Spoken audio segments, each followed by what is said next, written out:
لوگ آج حالات سے پریشان ہیں، اور اللہ نے دنیا کے کسی سبب میں یہ طاقت نہیں رکھی کہ وہ حالات کو بناوے، مال ہو، ملک ہو، عہدہ ہو، زمین ہو، ہتھیار ہو، کوئی سبب دنیا کا ایسا نہیں ہے جو حالات بناوے۔ اللہ نے حالات کو اپنے قبضے میں رکھا ہے، اسباب بندوں کو دیے ہیں کہ دوا بیچنے والوں کو دی، دوا جاننے والوں کو دی، اور شفا اپنے ہاتھ میں رکھی ہے کہ شفا اللہ دے گا۔ تو اذا مرضت فهو یشفین، کہ میرا خدا وہ ہے کہ جب میں بیمار ہو جاؤں وہ مجھے شفا وہ دے۔ دوائیں ہمارے قبضے میں ہیں، علاج کے اسباب ہمارے قبضے میں ہیں، ساری مشینیں ہمارے قبضے میں ہیں، اور شفا کون دے گا؟ یہ شفا اللہ دے گا۔ کہ حالات کو اللہ نے اپنے قبضے میں رکھا ہے اور اسباب کو بندوں کو دیا ہے، اس لیے اسباب سے وہ ہوگا جو اللہ چاہے گا، وہ نہیں ہوگا جو بندہ چاہے گا۔ دنیا کی تمام چیزوں کو اللہ نے مسخر کیا ہے، پابند کر دیا ہے۔ سورج کو پابند کیا، چاند کو پابند کیا، ہوا کو پابند کیا، سب پابند ہیں۔ جانور پابند ہو جاتا ہے آپ کا، آپ سواری پر سوار ہوتے ہیں تو دعا پڑھتے ہیں سبحان الذی سخر لنا ھذا وما كنا له مقرنین،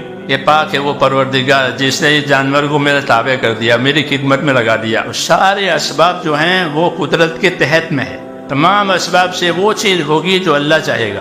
اس لیے ہمارے حالات ہمارے اسباب سے بننے والے نہیں ہیں، یہ طے ہے کہ اللہ نے حالات کو اپنے قبضے میں رکھا ہے، اور حالات کی موافقت ان لوگوں کے لیے ہوگی کہ جن کی زندگیوں میں اللہ کی اطاعت اور تابعداری آوے۔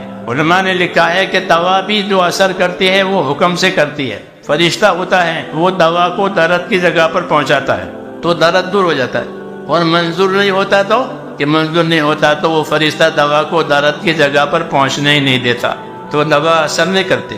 کیوں کہ اس کو روکا گیا ہے۔ مال میں یہ طاقت نہیں رکھی کہ مال حاجت پوری کرے اور مال راحت دے، بلکہ اللہ چاہے گا تو ہوگا، نہیں تو نہیں ہوگا۔ کہ مال مصیبت ہو گیا، کہ مال کو ظالموں نے دیکھ لیا اور ظالم اس کے پیچھے ہو گئے، ہو رہا ہے دنیا میں۔ یہ اللہ بتاتے ہیں کہ جتنے غلط یقین جمیں گے اسباب کے اعتبار سے، اللہ کی قدرت اس کی کاٹ کرے گی۔ اس لیے میرے دوستو، سب سے زیادہ طاقتور چیز جو ہے وہ اللہ کا امر ہے۔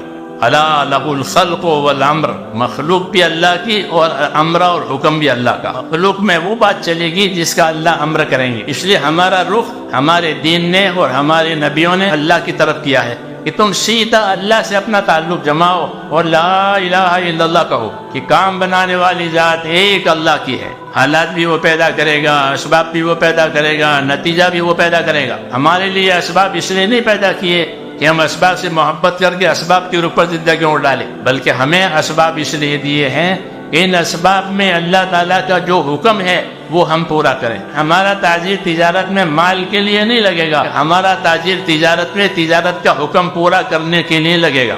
اس لیے حضور صلی اللہ علیہ وسلم نے تجارت کے فضائل بیان کیے، تجارت کے مسائل بیان کیے، مزدوری کے فضائل بیان کیے، مزدوری کے مسائل بیان کیے کہ اگر اس میں اللہ کے حکموں کی رعایت کے ساتھ یہ داخل ہوا تو اس کی زمینداری، اس کی مالداری، اس کی عہدیداری سب عبادت بن جائے گی۔ اس لیے میرے دوستو، اللہ تعالیٰ نے ہم کو اسباب بطور امتحان کے دیے ہیں، اس میں رکھ کر کے اللہ تعالیٰ یہ دیکھیں گے کہ آپ کیسے چلتے ہیں۔